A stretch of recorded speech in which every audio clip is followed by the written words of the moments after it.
Whoever was messaging me had definitely heard what I said. I blocked the number and tried to forget about it.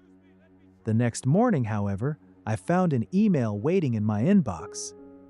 The sender's name was nothing but a random string of letters and numbers.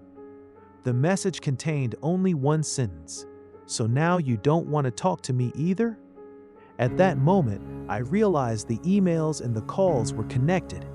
Someone was deliberately trying to contact me. The calls continued. I blocked numbers, changed settings, and ignored every attempt to reach me, but somehow they always found a way back. Then something happened that truly frightened me.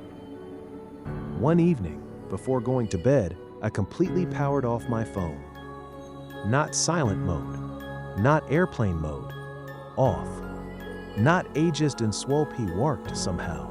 In the middle of the night, I woke up to vibration. At first, I was confused. Then I remembered my phone was supposed to be off. With trembling hands, I picked it up. The screen was glowing. An incoming call was active. I answered. At first, there was the familiar raspy breathing. Then a voice began speaking rapidly in a language I couldn't understand. The words were mixed with strange crackling noises, squeals, and distorted sounds. The words were mixed with strange crackling noises, squeals, and distorted sounds. Unable to move, a few moments later, the call ended. I didn't sleep for the rest of the night.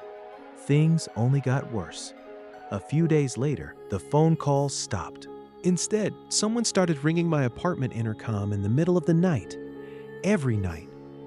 Whenever I answered, I heard the same breathing, the same unsettling sounds. One night, I rushed to the window to catch whoever was standing outside. One night, I rushed to the window. The intercom kept ringing, but the courtyard remained completely empty. Then I met her.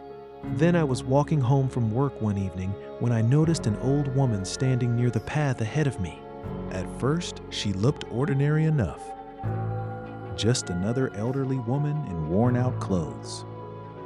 As I walked past her, she suddenly grabbed my arm. Her grip was impossibly strong. I tried to pull away but couldn't. She began whispering something under her breath. The smell that came from her was unbearable, like damp earth and decay. Under the weak glow of a nearby light, I finally got a good look at her face, and what I saw made my blood run cold. Her skin was pale and corpse-like. Something seemed to be crawling across her cheeks. Without thinking, I struck her with my free hand and broke loose. Then I ran. Only when I reached the entrance of my building did I dare look back.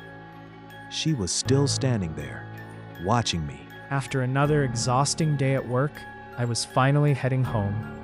The bus pulled up to my stop, the doors opened, and I pushed my way through the crowd onto the street. Home was still a long walk away, and I was completely drained. The evening was cold and damp. A recent rainstorm had turned the yard into a muddy mess, and most of the streetlights weren't working, as usual. Our neighborhood had never been particularly welcoming. Dark courtyards, cracked sidewalks, and constant problems with lighting.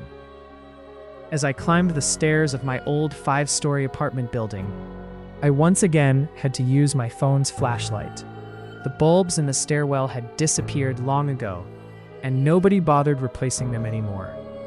When I finally reached my apartment, I dropped my backpack onto the floor with relief. All I wanted was a hot shower, a cup of tea, and a couple of episodes of my favorite series before bed. Unfortunately, my plans didn't work out. The streaming website I usually used refused to load. After several failed attempts, I gave up and decided to go to sleep. At the time, I worked in a call center. It wasn't an exciting job.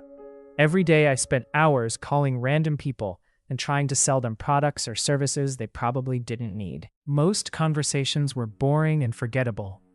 But that particular day, something unusual happened. Early in the morning, I dialed another number from my list and launched into my usual sales pitch. Instead of a greeting, I heard silence. Then I noticed something else. Heavy, raspy breathing. I asked several questions, introduced myself, and even asked for the person's name. There was no response, just that strange breathing. Eventually, a faint creaking sound came through the receiver before the call abruptly disconnected. At the time, I didn't think much of it. After a year in a call center, you hear all kinds of strange things. That night, I was awakened by my phone ringing. It was around 3 a.m. By the time I found the device, the call had already ended. The screen showed an unknown number. I grumbled, put the phone down, and went back to sleep. A few minutes later, it rang again and again. By morning, I had several missed calls from the same number. The following day passed normally, but the next evening the calls returned. I rejected them all, assuming it was some kind of scammer or prankster. Then a text message arrived. Pick up the phone. That was unsettling. An hour later, curiosity got the better of me, and I answered.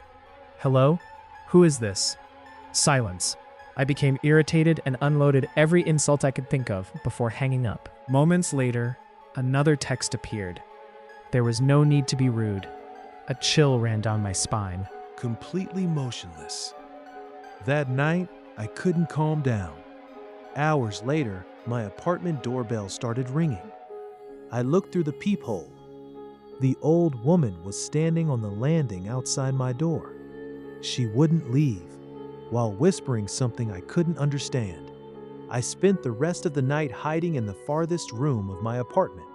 The next morning, I discovered a small pile of dirt mixed with dried grass outside my door. The same thing happened the following evening, and the evening after that. Every night she came back. Every night she rang the bell. I stopped sleeping properly. I barely left my apartment. Eventually, desperate for help, I contacted a woman who claimed to investigate paranormal phenomena. I had never believed in psychics or supernatural experts before, but I didn't know where else to turn.